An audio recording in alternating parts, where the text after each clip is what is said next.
যখন মানুষ পাপ করে, পাপ করার কারণে তার মধ্যে 7টা জঘন্য চরিত্র তার মধ্যে চলে আসে, 7টা দিক তার মধ্যে চলে আসে। এর মধ্যে 1 নম্বর হলো সে নির্লজ্জ হয়ে যায়, তার মধ্যে কোনো লজ্জা থাকে না। কি থাকে না? লজ্জা থাকে না।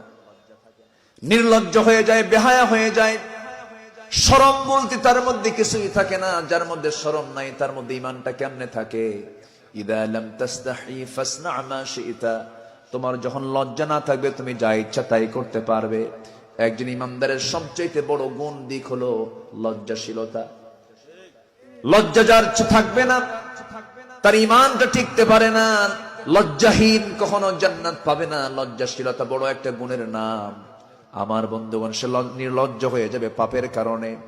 নাম্বার 2, তার চেহারার সৌন্দর্য নষ্ট হয়ে যাবে।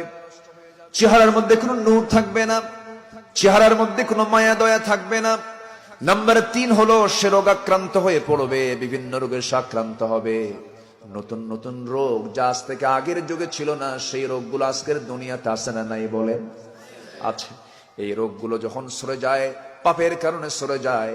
নাম্বার 4 হলো রিজিকটা বরকত শূন্য হয়ে যাবে, রিজিকের মধ্যে কোনো বরকত থাকবে না। নাম্বার 5 হলো সবাই তাকে ঘৃণা করবে, সামনে সামনে একটু হাহু করবে, আপনি ভালো মানুষ সালাম কালাম দেবে, কিন্তু যখন সে সামনে থেকে সরে দাঁড়াবে মনে মনে বলবে এটা মরবে কোন দিন। কথা বোঝেন নাই? এটা মরবে কোন দিন।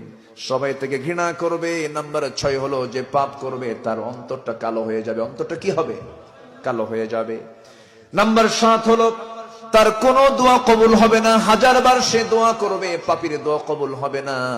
পাপ মুক্ত হয়ে আল্লাহর কাছে চাইতে হবে। তবে হ্যাঁ, পাপের মধ্যে কিছু ক্লাস আছে। আল্লাহ রাব্বুল আলামিন আরেক জায়গায় বলছেন, ইন তাজতানিবু কাবাইরা মা তুনহাউনা আনহু নুকাফির আনকুম সাইয়্যাতিকুম ওয়া নুদখিলকুম মুদখালান কারীমা। জোরে বলুন আল্লাহু আকবার।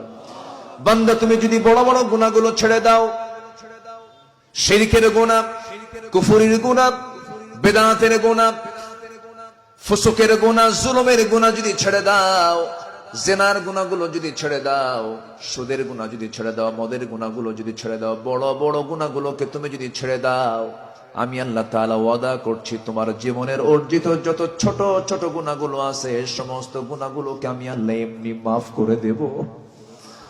অনুদখিলকুম মুদখালান কারীম, আমি তোমাকে সম্মানজনক জান্নাত দিয়ে দেব। আল্লাহ তাআলা বান্দাকে জান্নাত দেওয়ার জন্য বহু বাহানা খুঁজবেন, বহু বাহানা খুঁজবেন। বান্দাকে আমি জান্নাত কেমনে দেব বহু চেষ্টা করবেন তিনি, কিন্তু শিরকের গুনাহ মাফ হবে না। বড় বড় গুনাহ কিছু আছে সেগুলো মাফ হবে না। দুনিয়াতে আপনি আল্লাহর আকাশের নিচে থাকবেন, আল্লাহর দেওয়া জমিনের উপরে থাকবেন, আল্লাহর দেওয়ালের বিরুদ্ধে কথা বলবেন, আপনি জান্নাত পাবেন না। আপনি জান্নাত পাবেন না।